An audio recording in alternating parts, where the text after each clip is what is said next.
Much for joining our special panel today on psychology studies and careers. My name is Lottie, Millie Group host and producer, and I'm very excited to be moderating this all-female panel and chatting to you all today. For those of you who are tuning into Millie for the first time, Millie is a company dedicated to building a global community for international students, which is why we host these panels and webinars every weekend. If you're interested in any future events we host, follow us on Instagram at Millie_group for updates. So here is how today's panel is going to look. We do have some pre-prepared questions already here, but we really encourage you guys to submit as many as you like in our Q&A box here on Zoom. And then throughout the hour, we'll go through these questions, and during this time, we'll let our panelists answer your questions too. And whether they're general or perhaps more specific to one of our panelists today, I really encourage you all to make the very most of this next hour with these fantastic women, and I'm sure that they'll be more than willing to help you out in any way that they can as well. Now, psychology provides useful foundation for a range of careers and employers.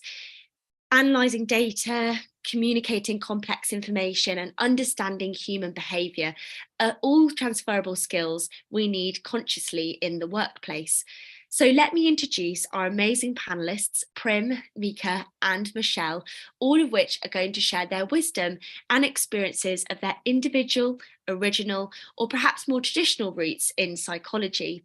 Please, can we kick off with each of your names, the city you are currently in and where you are originally from, what you are or were studying, and one fun fact about yourself. So I guess I'll start first. All right. Hi, everyone. It's very nice to meet all of you.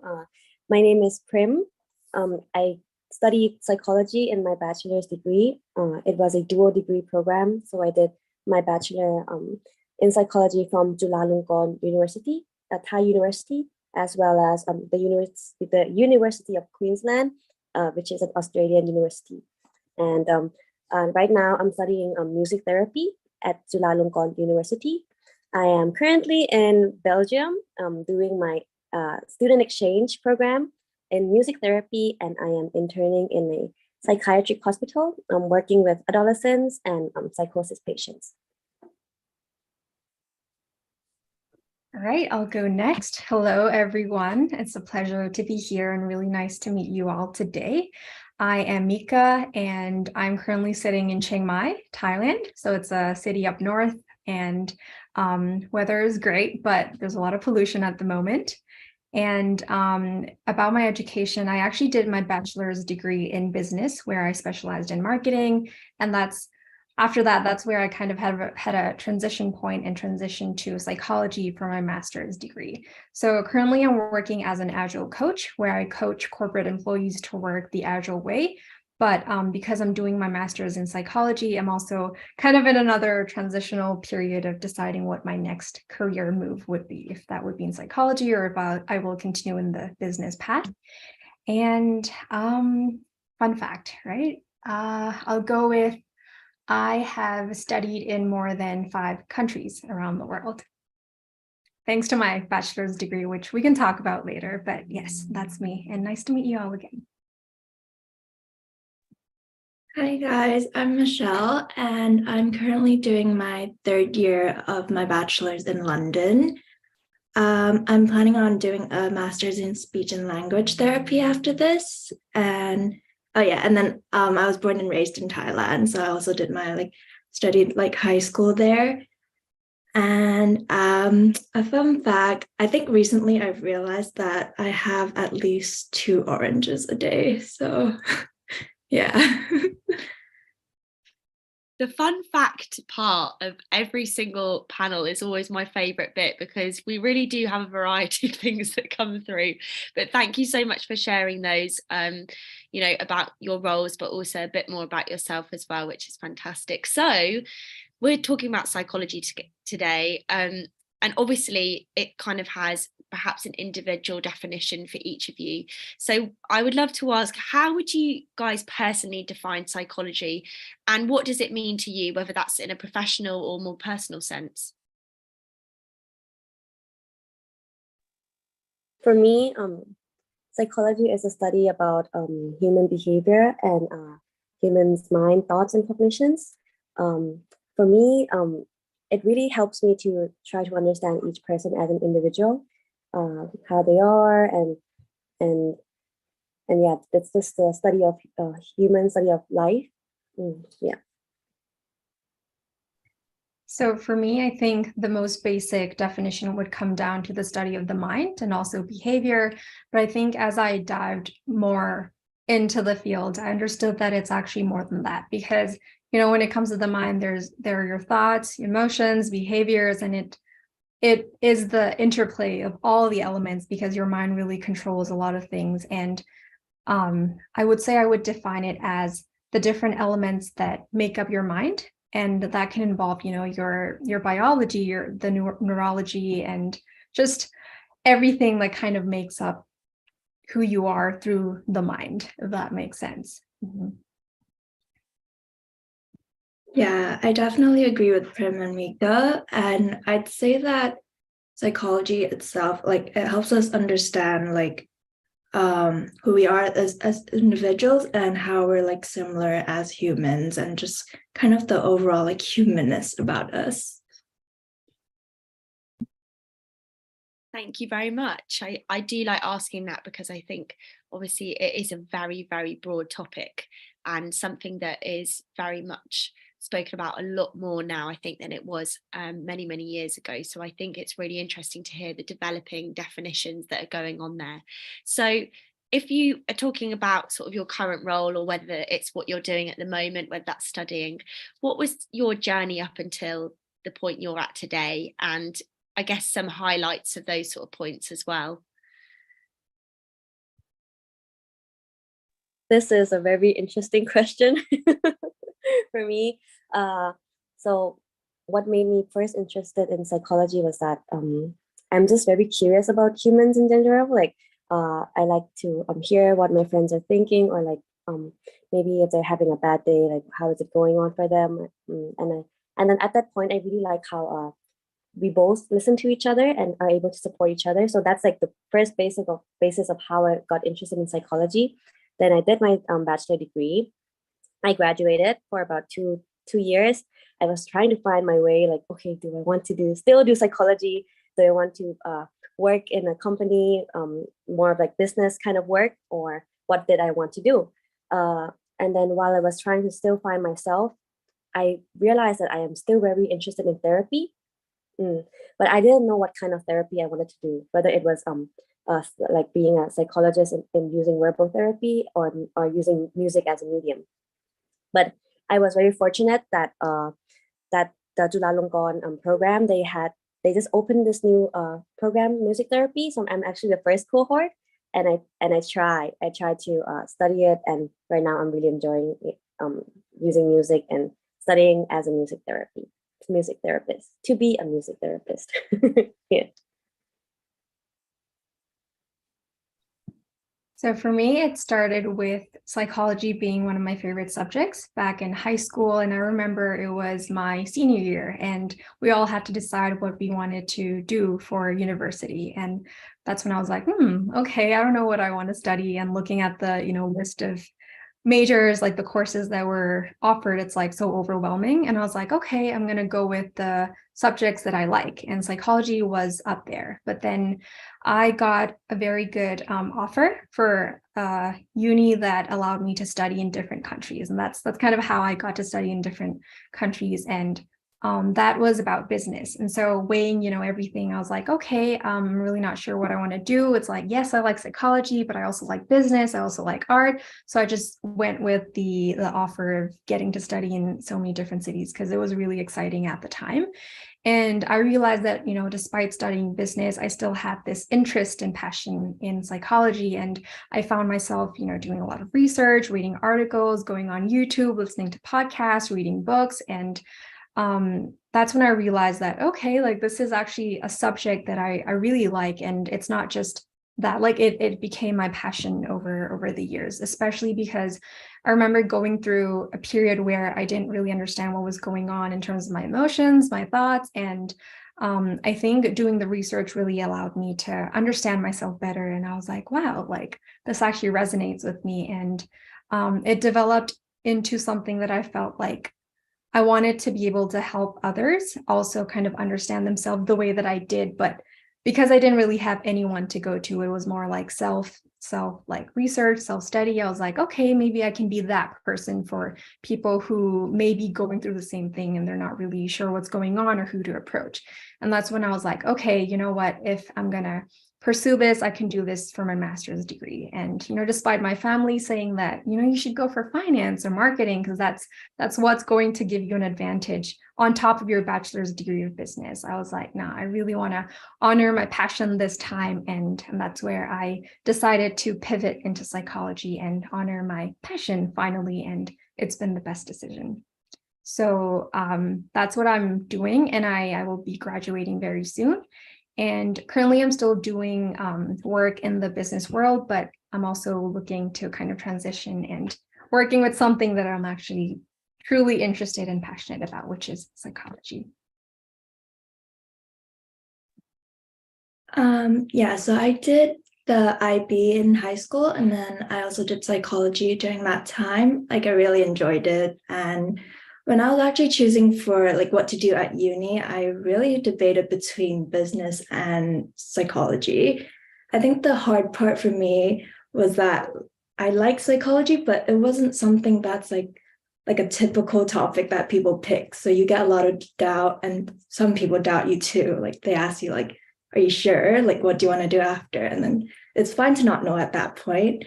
But luckily, I feel like I had a lot of support from my friends and family who told me like, yeah, psychology is what you want to do. And, you can just see, because like you can go into many things after psychology.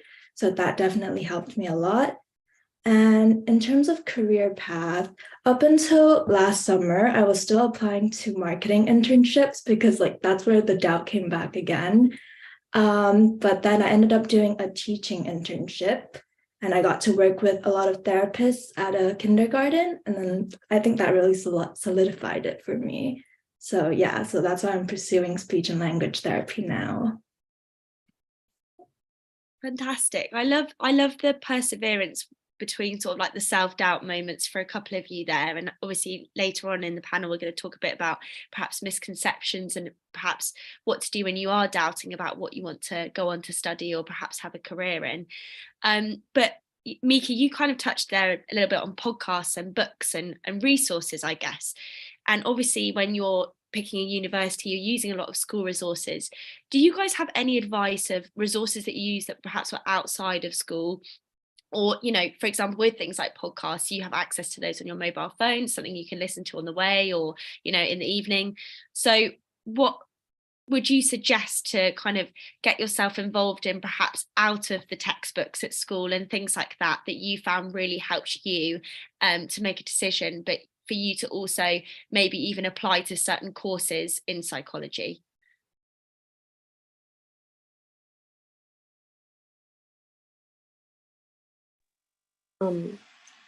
For me, I have to say that I'm a bit of a nerd. So I really enjoy the textbooks, the lecturers, and the lectures that we study. I'm really into it. But if it's apart from those, sometimes I just go into YouTube and I just see who is the one that is talking about this certain topic. Can I trust him? Can I believe this person or not? And it gets really fun just listening to it a lot. Yeah.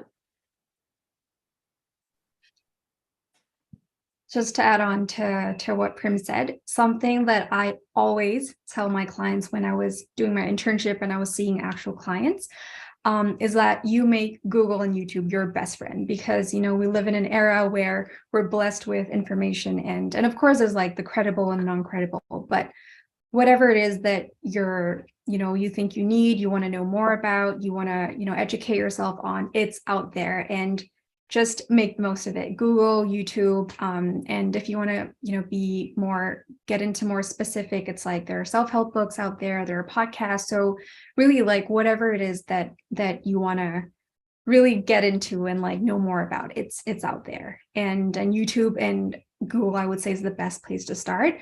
And something else that personally that I I really rely on a lot is social media, because I think that's something that we all use, right? Like as part of our day-to-day, or at least most of us. And I think community is really important, especially if that's a platform that you're already going to be on. Follow psychologists, follow mental health coaches, like whoever it is that within your area of interest, or professionals that you really think you can benefit from, and yeah, just learn from them. And those are just things that will pop up on your feed, and it's like just something that will automatically come in that you don't even have to reach out. So just keep those people, those information within your network. So one other thing is definitely social media as well. Yeah, for sure. For me, what comes to mind is that when I was writing my UCAS applications for the UK, the advice I got from a lot of people was to include a book. And although that looks really good, and then it's like, it was actually really helpful, I kind of found that it was actually really interesting to read, because the authors go into the topic more than like what you learn in your textbooks. And it's just like, it's a good thing to include, but I think like if you do enjoy it, you'll eventually like reading the books as well. I feel like the teachers, there must be a reason why they always go on about reading around the subject. So it feels like it does pay off. But there's some great suggestions there. Obviously, Google is our best friend. But also, I do love that idea of, trying to use social media perhaps for a more professional sense as well. You can now target about who you're following, and you could even, I don't know if you would happen to do this, perhaps create another account where you can follow people, so you keep your personal and professional specific. But I feel like with psychology, if you really enjoy it, you kind of want to surround yourself in that community as much as you possibly can, whether that's online or in person. But we're going to talk a bit more now about your degrees, and what you kind of remembered from it, and I guess what sort of advice you would give somebody who is about to start university. What has been the most memorable part of your degree, and what sort of things would you definitely equip someone with who's going to come in, who's going to want to kind of go through perhaps an undergraduate and then go on to do a master's maybe? What kind of things would you suggest in the psychology sphere?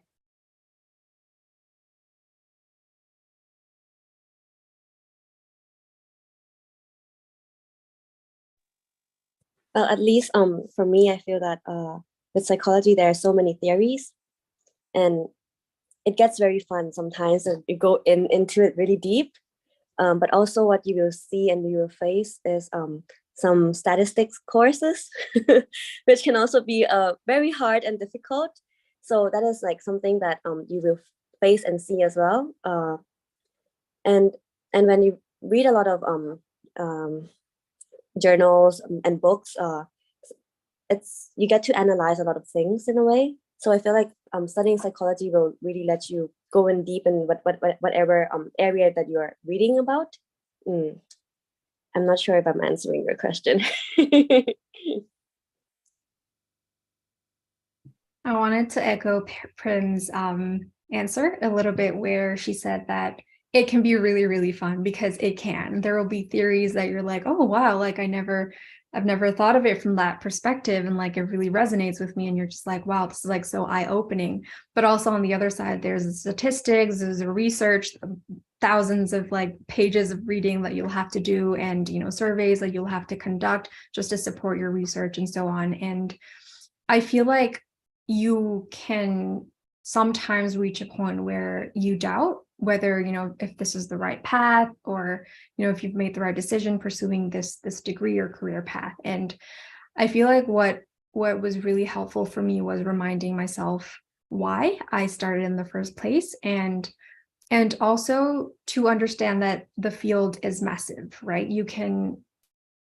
There's counseling that you can become a counselor, a therapist, you can become a teacher in psychology, you can become an educator, you can become a social worker, and all of that requires the background of psychology. And so even if, let's say, you're someone who hates statistics, hates research, you can still pursue a career path in psychology and avoid that area. But of course, like it's really important, disclaimer, it's important to kind of keep yourself updated and like with all the latest research. But that's kind of like, don't let that be your like deciding factor, like, oh, there's a lot of research and stats, maybe this isn't for me, because it's massive, and over time you'll be able to find your niche. And yeah, just because you doubt yourself doesn't mean that it's not right for you. So keep that in mind. Yeah, definitely. I think for me, even till now, when I think about the statistics part, it just throws me off, but it actually helps you understand like a lot of studies. So that's really good. Most memorable part of my degree, I would say, I'm not sure if this applies to like all universities, but I guess for most, you get to choose like which kind of classes you want to take. And I think for psychology, it was really interesting because like for my second year, I had no like much interest in either of this, but then I ended up taking like a sports psychology module as well as like an organizational psychology module as well. So that was really interesting because you get to explore what you like. Absolutely. And as you were saying, Michelle, kind of exploring different sort of niches within psychology. Did you guys find that there were a lot of opportunities for things like, you know, internships or, you know, summer placements, for example, that quite a lot of employers sometimes do ask whether you have any experience of those? It's not 100% necessary, but did you guys engage with anything like that, or did you find yourself or your friends trying to look for them? And which websites did you find really helpful with those? Because I think it's something that now a lot of us have to kind of go through the application stage, as well as using our sort of networks and our contacts as well. Do you mean before starting the bachelor degree, or? To be honest, before or even during, I mean, I know that some people have a split, so it depends kind of at different universities, doesn't it? But yeah, whatever your personal experience is, I guess. So for me, while I was doing the bachelor's in psychology, I was just thinking like when people think about psychology, what do they think of? Like if you can actually do an internship about it. So I tried to go into the more of the research field, and I was a undergraduate research assistant. So I was helping with collecting the data, contacting the participants, and analyzing some parts of the data, because I think that this would really help me to understand more of like the data or what's going on in the research itself.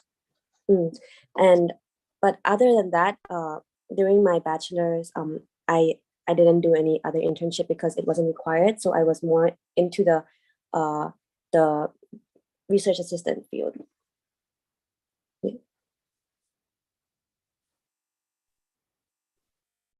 For me, I think because the field is so broad, like I mentioned, I have when I had to do my internship, I have friends who did school counseling where they interned at a school. I have friends who interned at a clinic, and I did at a clinic as well. I have friends who were interested in addiction counseling, and they interned at a rehab center, and people at the hospital. And so because it's so broad, I would say start with the niche or area, so to say, that you're interested in, and from there you can scope down. For example, if you're interested to work with a clinic, for example, look for the clinics. And I think a lot of times with these internships, they're not promoted on their website, and Google is our go-to, right? Like we Google like internship opportunities at clinic for psychology and so on, but a lot of times they're not promoted in that way. And what I found very helpful was to just pick up the phone or email them. And a lot of the things that a lot of the clinics that I contacted, and also with my friends, we found that they actually ended up creating an internship for us. Like they were like, oh yeah, like we don't have an intern position open, but we're happy for you to, you know, come in and intern with us. And that position was created because we approached them. So really don't be afraid to branch out, step out of your comfort zone, reach out to them. And especially if it's an organization, clinic, school, whatever that may be, that you're really interested to work with and you really like what they're doing, just reach out to them. And, you know, chances are they might actually open up a position for you, or come up with, you know, another opportunity that you can actually potentially work with them as well. Yeah, so at my uni, there's a website that you can use called Target Jobs, and you get a lot of internship opportunities there. I actually ended up doing a high school teaching internship this summer through that website, so that was really useful. Um, I think it's definitely worth reaching out to like clinics and all that, but like do keep in mind that like it is quite like a hectic environment. So a lot of times you will get like left on delivered by them, but it's actually really worth just contacting people. One thing that I found really useful was that I actually reached out to the alumni officer at my high school and just asked like, do you know anyone who might be willing to take on an intern at maybe a clinic or something? And that's how I ended up at the kindergarten. No, that's fantastic. It's nice to hear that there's so many options out there as well. And I think you're right, Michelle. It's really important not to lose faith, because especially when you're not seeing some of these people or potential employers in person, it's really hard to get a grasp of whether they would like to bring you on or not. But I think it's really important to go for what you're passionate for and keep emailing, keep phoning, keep, LinkedIn's obviously a great format that we now have to kind of reach out to potential companies and employers we want to work with. So there's lots of different options, and I think that is more exciting than daunting, if anything.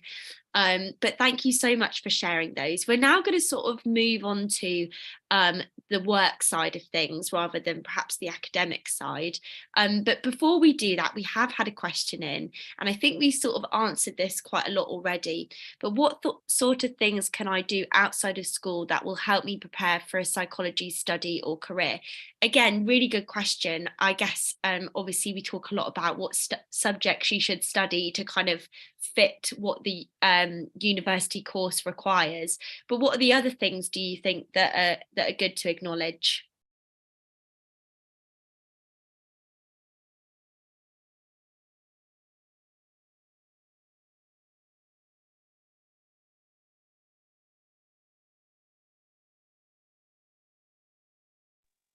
Um,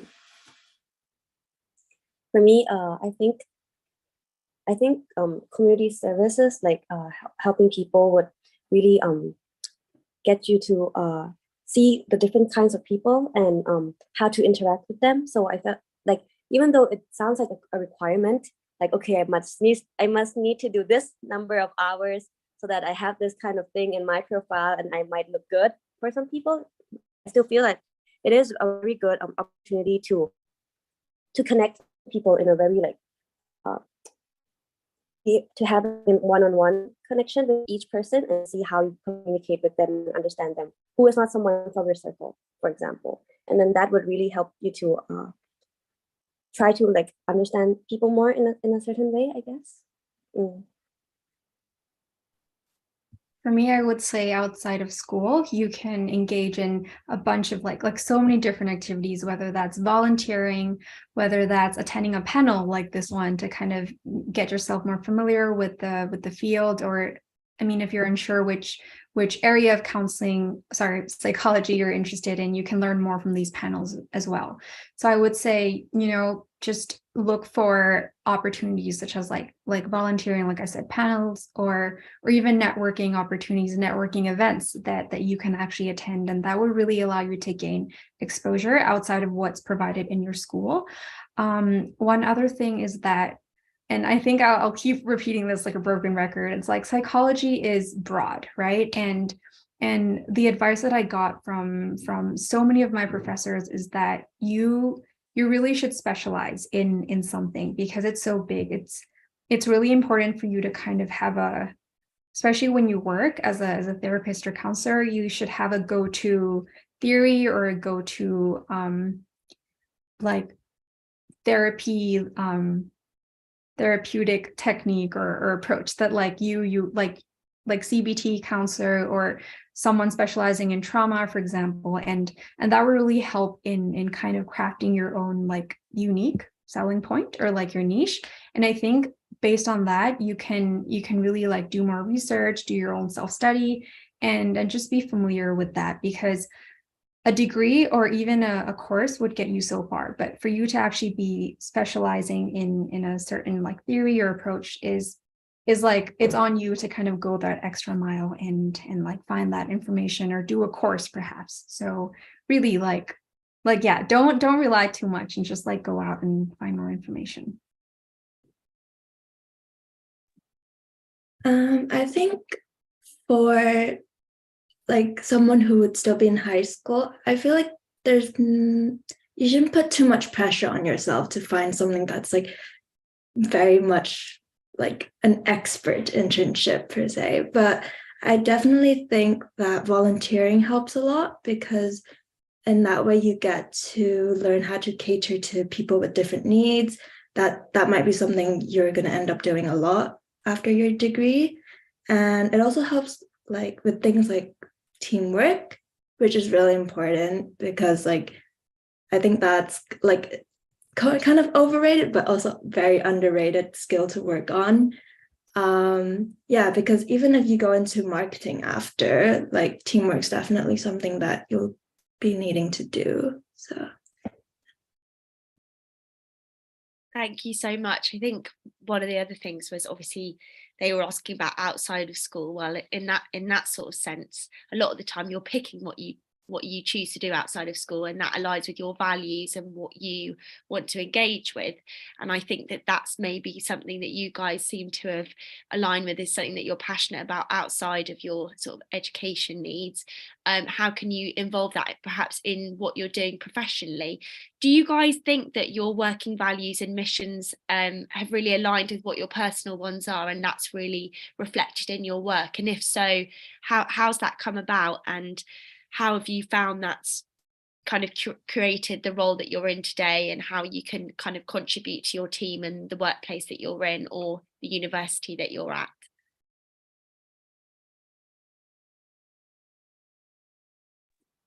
So how are my values related to the work I am doing today, right? Yeah, absolutely. Okay. So I think like not only myself, but a lot of my friends too, we ask this question, we ask ourselves a lot. So what is it that we want to do in our life? What do we value? And how does it reflect in the line of work that we do? So for me, I actually did I went to a career counseling session, and then we had all the career values like I like for example like aesthetics, or um like being able to motivate other people, something like that. But at that point in time I was still very confused what I wanted to do, but I always knew that I wanted to help people or be there for someone in a way. And that made me interested in therapy. But as I was mentioning, I wasn't sure which therapy I wanted to do. But I had always been, I always liked music a lot, and had always feel that music is really connected to my emotions. When I play, I can really express that. And and also just listening to a song, there's so many emotions going on. So at that moment, I decided to try to do music therapy. But the internships really helped me to see that the values that I have, for example, like wanting to help others, wanting to connect with others, or like wanting to understand how are they going, really to be really open with someone else and to connect with them in that kind of level, really makes me feel that right now I'm so happy with my path of studying music therapy and also doing internship in music therapy to become a music therapist. So I would say that like values, they are really connected to our work, but I don't think that everyone would be. It's not easy to be that fortunate to have your values and also the work line that you have at the moment to be connected all the time.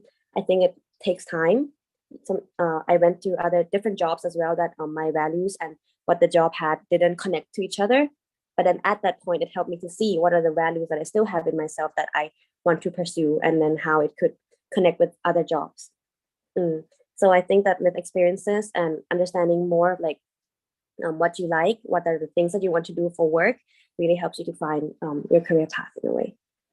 Yeah.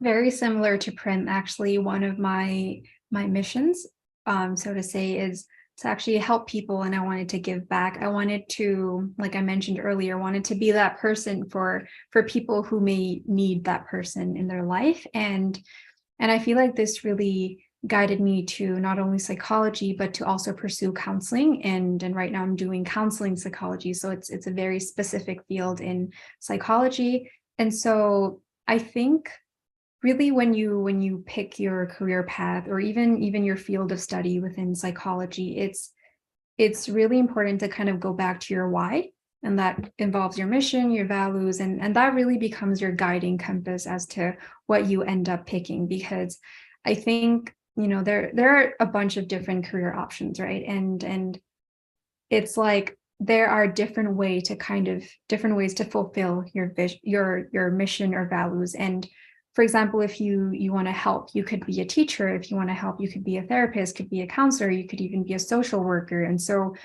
really just be clear on your values and mission, and just let that be your guiding principle or guiding compass, like I said, because that's gonna be what keeps you going.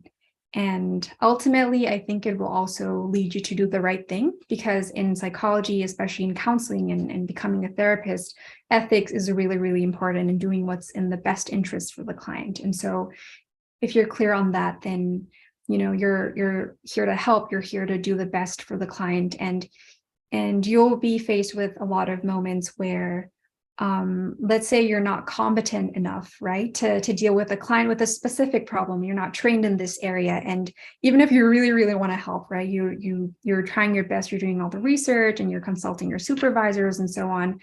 But you reach a point where you have to understand that maybe you're not the best person to help, and that becomes unethical. You refer the client. So even though that's not something that you want to do because you want to help, you end up doing it anyways because that's the right thing, that's the ethical thing, and that goes back to your value of doing what's best for the client and helping the client, with the best kind of path for them. So yeah, I think what I can offer is figure out what that is for you and let that be your guiding compass.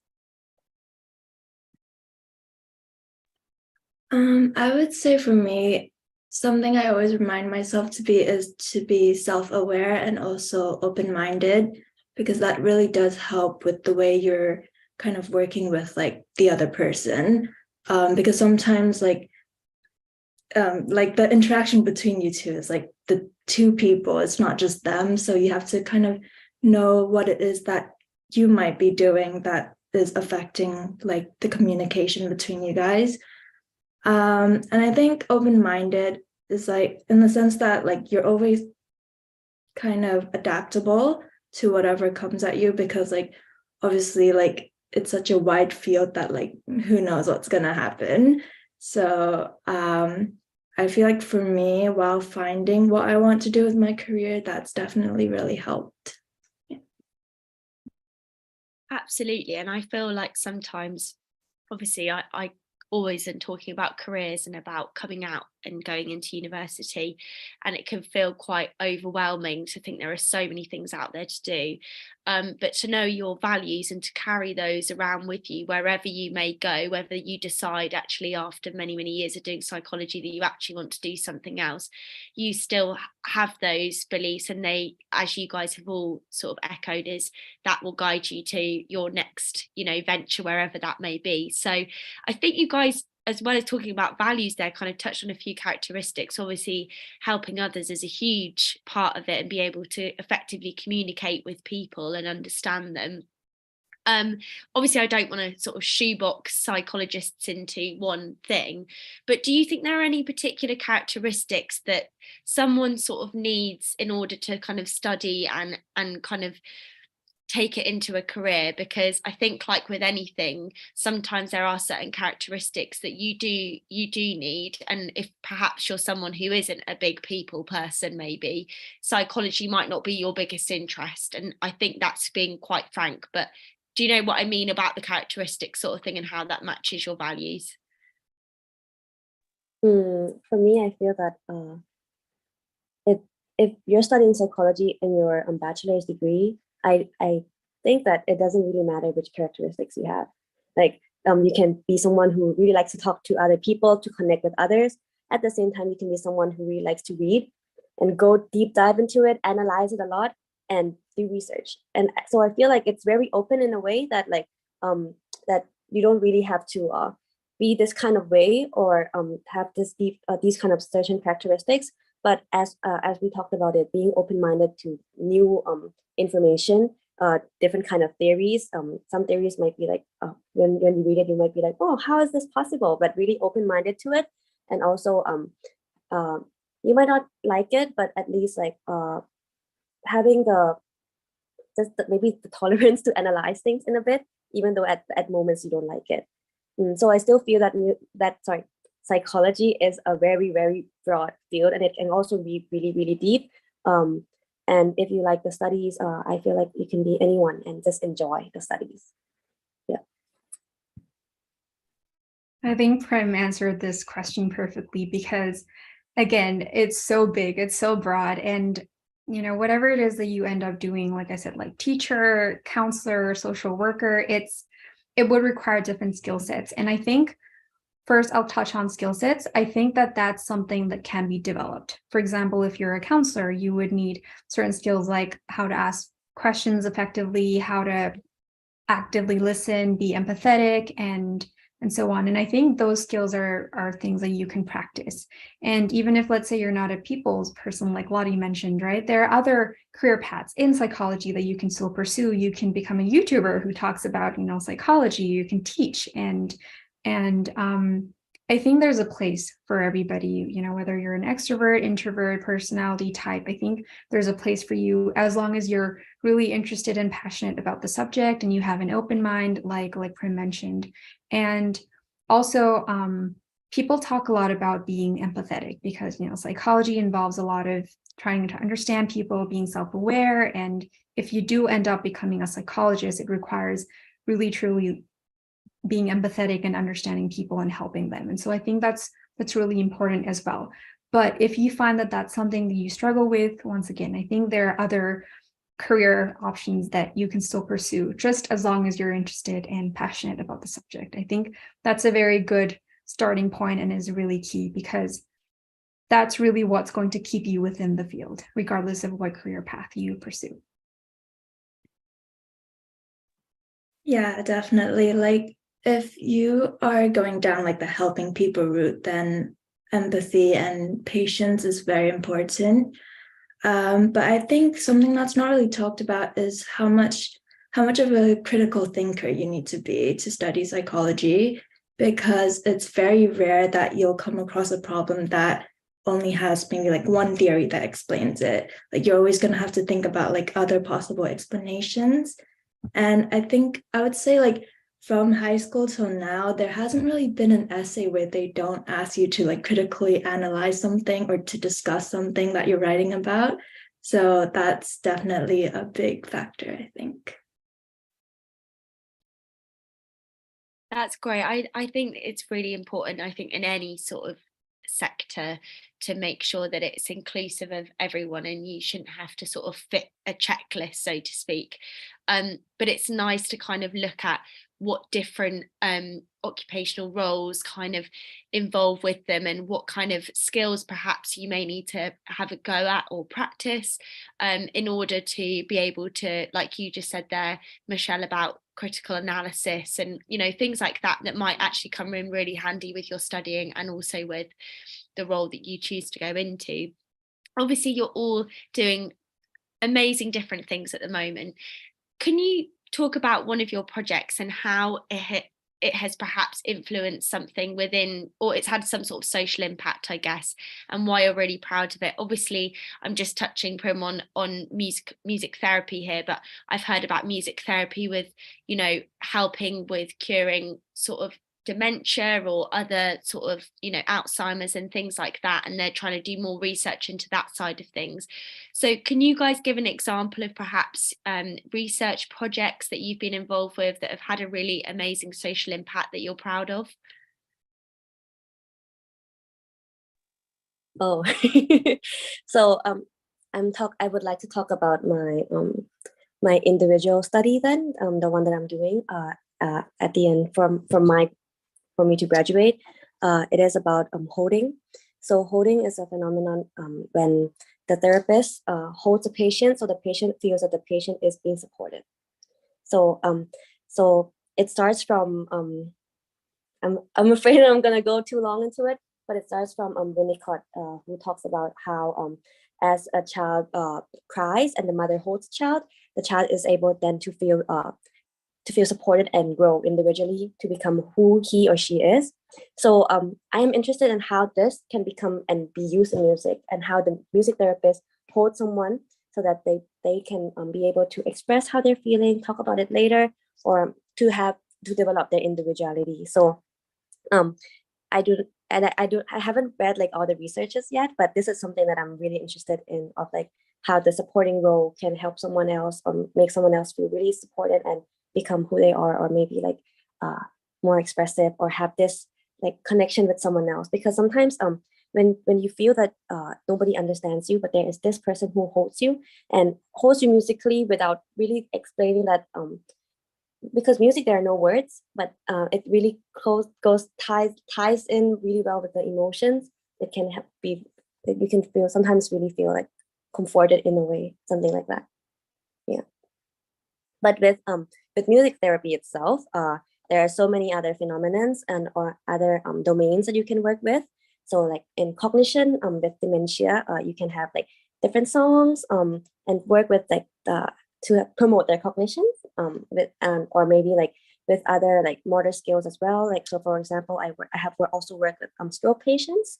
I would try to use music to motivate them to maybe like use their arm movements and music can be really rewarding in a way, because they can feel that it's fun, and it can be really different areas as well, like for social skills, for example with autistic spectrum, ASD, how can music come in and tie in with the social skills? Maybe they're not comfortable in talking, but maybe we can try to find a way of communicating through music itself. Like maybe like there is a pause during the music, can the patient know that there is a pause and develop in this kind of way of like communicating?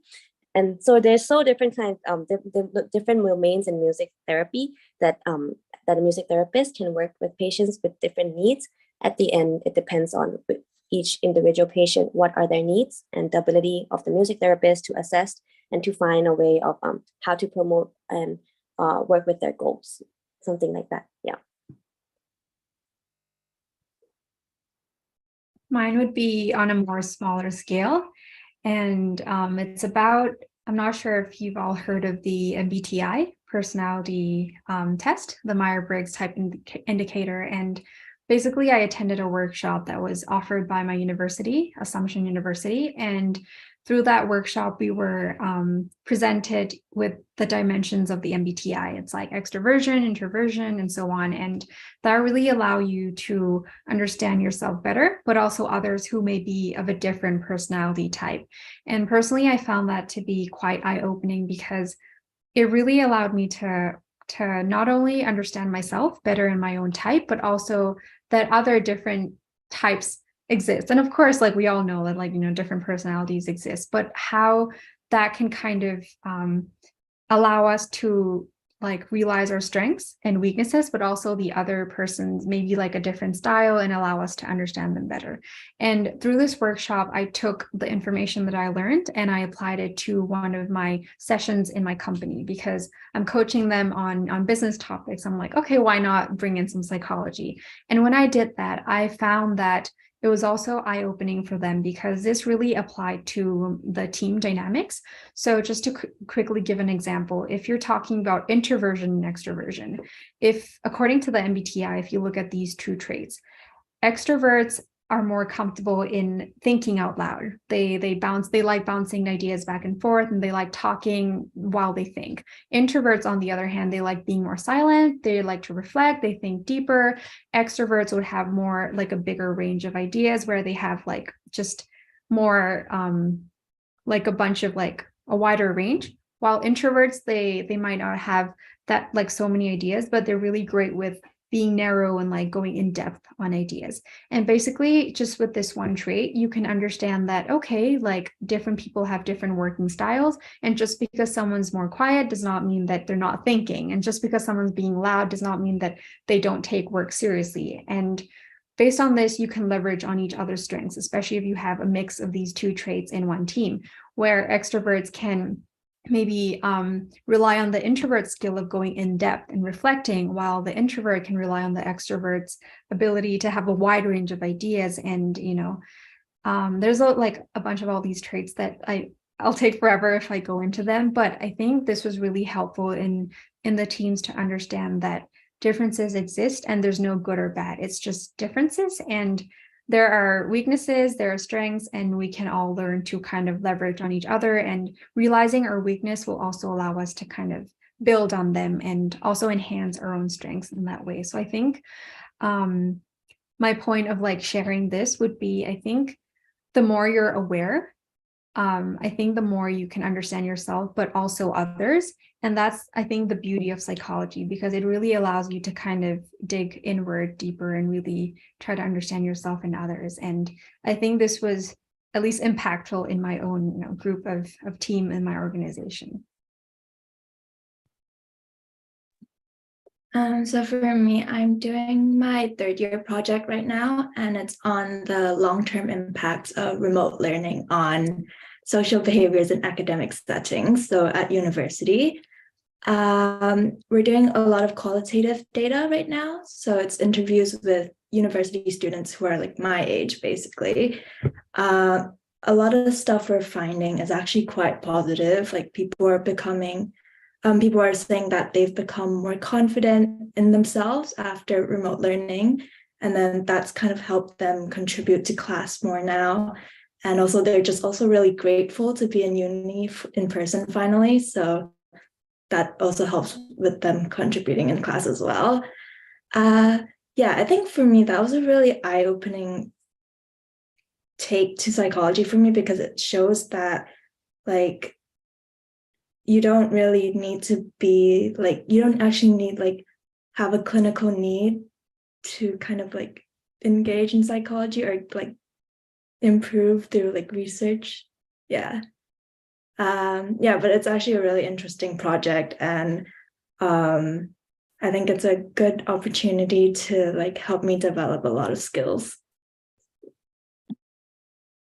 It sounds fascinating, Michelle. I mean, obviously we've all been working remote a bit more now after the pandemic and everything, so that's quite fascinating research that you're finding out there, and I'd love to hear more when it all comes out. But we are going to wrap up with one more question, and I guess what I like to do here is kind of put ourselves in the shoes of people who have really kindly come to watch this today, and think about what you were experiencing when you were back in high school, and what kind of things you were thinking about when you were thinking about your next stages after school. So what would be your advice to that person, and what would be the sort of mantras, I guess, you would give yourself? And this can obviously be more, try and look at this website, or it could be more about, your confidence and thinking about that. So whatever angle you'd like to go at, feel free to go ahead and give that advice that you wish you knew back then.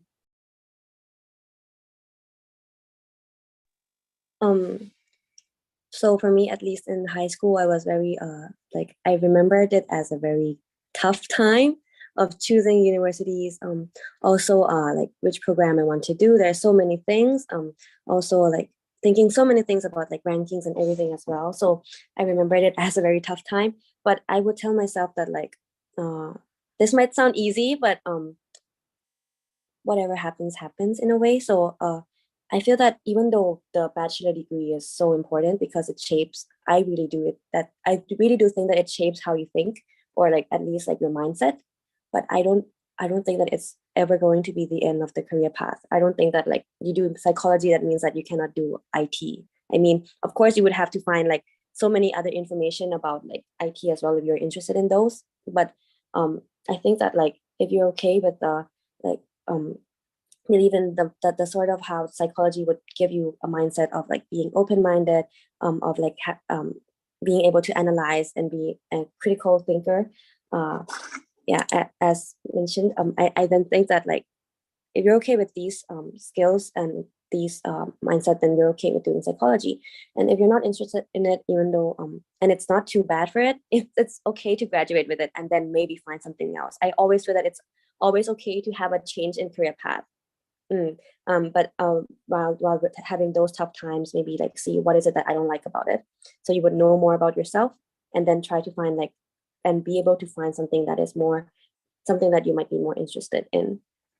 So I do think that it is a very tough time, and good luck to all of you, really.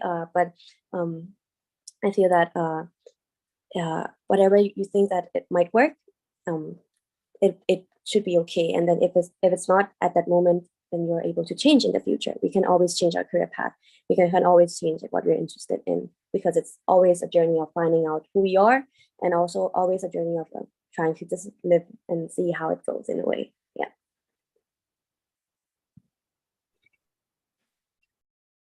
I think if I could go back and tell my younger self something, I would tell her to breathe. And I would tell her it's okay. It seems like, you're in a rush to, apply for the best universities, pick something, figure things out. And I would tell her that it's okay.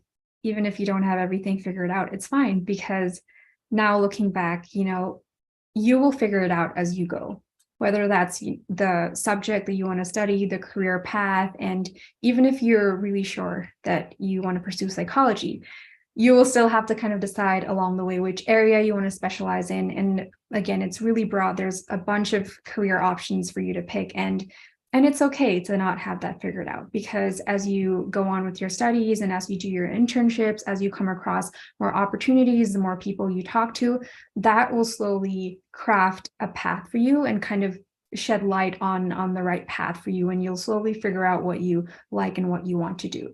So even if you don't have everything figured out today, it's okay. Breathe. And I just wanted to quickly share that a few years ago, I watched a TED Talk by Robert Greene, who's a very successful author today. And one thing he mentioned was that, just looking back, reflecting on his years and years of changing careers and doing so many different things. At the time, it seemed very random, where he jumped from one career path to doing something else that's completely unrelated.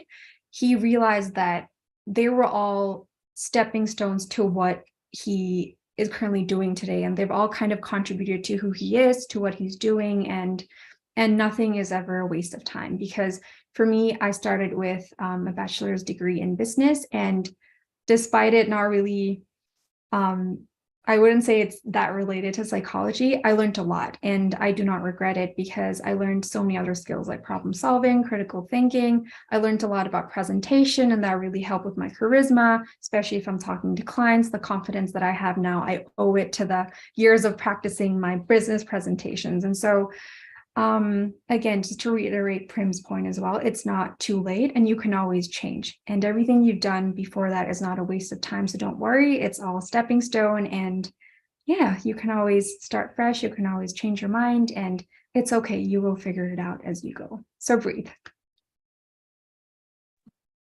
Yeah. I think what's really good about psychology is that everything in life is kind of as a learning experience, but with psychology, the skills you get from it, it's very relatable to everything else you do in life.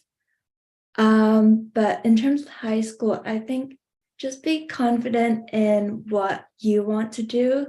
Like if you're fortunate enough to kind of be able to pursue what you want to do, then I think psychology is great, because how we function in this world is by understanding each other, and then we always will need experts who kind of can educate us on that. So that's definitely worth doing. Well, I think that's the advice we all needed this Saturday. I feel like we just needed a bit of a boost, a confidence boost, didn't we? But also thank you so much for sharing those really important points on. I think we've spoken a lot today about self-awareness, which I think is fantastic, because once you go inwards, you can decide how you pioneer the way that you want to go and what you want to do and what you're passionate about and what you're interested in. And that goes beyond, you know, discovery and, you know, having a go at lots of different things, or if you find something you're really interested in, really going for it and seeing where you can take that, and most importantly just enjoying it wherever it takes you, and that it's all a journey, isn't it, at the end of the day, and it's about taking all those different parts and trying to see where it's positioned you at this point. But I'm very, very sad to be ending this panel because I feel like we could go on for hours talking about all things psychology, but also your personal advice to your younger self as well, which is always really, really useful. But a huge, huge thank you to all of you, Prim, Michelle and Mika, for sharing your helpful insight into the world of psychology today. And also a big thank you to everyone that's been listening in from wherever you are in the world. Thank you so much for joining. Please drop in the chat which country you're from in the last 5 minutes or so if you can. And I think we can all agree that our fantastic female panelists today have provided some really hidden tips and tricks that can help you around your next steps for university and beyond. And once again, if you do need any university or career guidance, do check out our website and our Instagram, and you can contact all of the panelists because they've very kindly given us their emails and sometimes their LinkedIn as well, which is very, very kind of them. So thank you so much, guys. Enjoy the rest of your Saturday wherever you are, and we hope to see you all again soon. Thanks, guys.